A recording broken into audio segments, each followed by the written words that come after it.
নমস্কার বন্ধুরা, আজকে আমরা এই ভিডিওতে আলোচনা করব সেন্ট্রাল গভর্নমেন্টের পক্ষ থেকে পেশ করা বাজেটের ব্যাপারে। তো বন্ধুরা আসুন দেখিনি এই 2024-এর বাজেটে কোন কোন জিনিসের দাম কমতে চলেছে আর কোন কোন জিনিসের দাম বাড়তে চলেছে সেই ব্যাপারেই আজকে আমাদের এই ভিডিও। বলা হয়েছে যে বাজেট 2024 কিসের দাম কমছে কিসের দাম বেড়েছে এক নজরে দেখে নিন। তাহলে আসুন দেখে নিই যে বাজেট 2024 ইতিমধ্যেই তৃতীয়বারের জন্য বিপুল ভোটে জয়ী হয়ে নরেন্দ্র মোদী ক্ষমতায় এসেছেন। আজ মঙ্গলবার নতুন সরকার প্রকাশ্যে এনেছে পরিপূর্ণ বাজেট নিয়ে ঘোষণা করেছেন কেন্দ্রীয় অর্থমন্ত্রী নির্মলা সীতারামন। বাজেট অনুযায়ী দেখা যাচ্ছে একাধিক জিনিসের উপর রয়েছে কর ছাড়ের ঘোষণা, সেই সঙ্গে বেশ কিছু ক্ষেত্রে বাড়িয়ে দেওয়া হয়েছে কর। আজকের বাজেটে কি কি সস্তা হতে চলেছে, কোন কোন জিনিসের দাম বাড়ছে, কিসের দাম কতটা করে বাড়ছে এক ঝলকে দেখে নিন আমাদের আজকের এই ভিডিওতে। প্রথমেই দেখুন বলা হয়েছে দাম কমতে চলেছে একাধিক ওষুধের, বিশেষ করে যেগুলি ব্যবহার করা হয় ক্যান্সারের চিকিৎসায়। বিভিন্ন গুরুত্বপূর্ণ ওষুধের উপর থেকে তুলে নেওয়া হয়েছে সরকারি কর।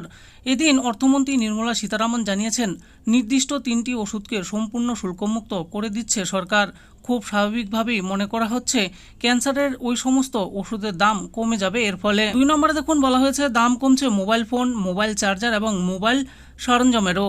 এই জিনিসগুলোর ওপর থেকে আপাতত কমিয়ে দেওয়া হয়েছে সাধারণ শুল্ক কমেছে প্রায় 15%। আগের চেয়ে অনেকটাই সস্তায় মিলবে মোবাইল এবং মোবাইল সংক্রান্ত সমস্ত জিনিসপত্র। এরপর 3 নম্বরে দেখুন বলা হয়েছে যে এবারে দাম কমতে চলেছে সোনার উপরও। আজ বাজেট ঘোষণার দিন অর্থমন্ত্রী জানিয়েছেন সোনা ও রূপোর আমদানি শুল্ক 6% কমিয়ে দেওয়া হচ্ছে। বিশেষজ্ঞ মহল এই ব্যাপারে বলেছেন এর ফলে সোনা ও রূপোর দাম কমবে এবং এই ধাতুগুলির চাহিদা উত্তরোত্তর বৃদ্ধি পাবে।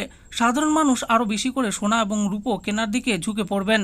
এমনকি এর ফলে মূল্যবান ধাতু পাচারের চক্রটিও অনেকটাই শিথিল হয়ে যাবে এমনটাই মনে করা হচ্ছে। 4 নম্বরে দেখুন বলা হয়েছে 6.4% শুল্ক কমিয়ে দেওয়া হয়েছে প্লাটিনামের জিনিসের ওপর। 5 নম্বরে বলা হয়েছে শুল্ক কমানো হয়েছে চামড়া জাতীয় দ্রব্যের। খুব স্বাভাবিকভাবে সেগুলোরও দাম কমবে এমনটাই আশা করা যায়।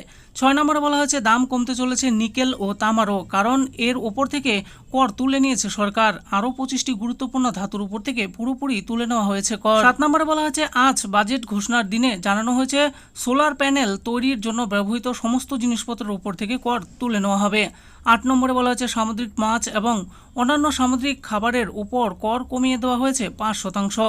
তবে বেশ কিছু জিনিসেরও দাম বেড়েছে। কোন কোন জিনিসের দাম বেড়েছে এবার সেগুলি একবার চোখ বুলিয়ে নেওয়া যাক। আসুন দেখে নিই কোন কোন জিনিসের দাম বেড়েছে। দেখুন যে বলা হয়েছে টেলিযোগাযোগের সরঞ্জামের ওপর এতদিন কর নেওয়া হতো 10%, এক্ষেত্রে সেই কর বাড়িয়ে দেওয়া হয়েছে 15%। এরপর বলা হয়েছে যে প্লাস্টিকের বিভিন্ন জিনিসপত্রের ওপরও মূল্য বৃদ্ধি করা হয়েছে। এরপর বলা হয়েছে এছাড়া অ্যামোনিয়াম নাইট্রেটের ওপর 7.5 থেকে 10% কর বৃদ্ধি করা হয়েছে কেন্দ্রীয় সরকারের তরফ থেকে। তো বন্ধুরা দেখে নিলেন আজকে আমরা এই ভিডিওতে আলোচনা করলাম সেন্ট্রাল গভর্নমেন্টের পক্ষ থেকে পেশ করা বাজেটের ব্যাপারে। তো এই বাজেটে কোন কোন জিনিসের উপর থেকে দাম বাড়ানো হয়েছে আর কোন কোন জিনিসের উপর থেকে দাম কমানো হয়েছে সেই ব্যাপারে কি বলা হয়েছে সেগুলি আমি এই ভিডিওতে আলোচনা করেছি। আশা করি ভিডিওটি আপনাদের ভালো লেগেছে। আর এই ভিডিওটি যদি আপনাদের ভালো লেগে থাকে তাহলে অবশ্যই একটি লাইক করবেন। আরও এরকম নিত্য নতুন স্কিম ও আপডেট সম্পর্কে জানার জন্য আমাদের এই চ্যানেল গভর্নমেন্ট স্কিম পুরো চ্যানেলটিকে অবশ্যই সাবস্ক্রাইব করবেন। আর এই ভিডিওটি দেখার জন্য আপনাদের সকলকেই অসংখ্য ধন্যবাদ।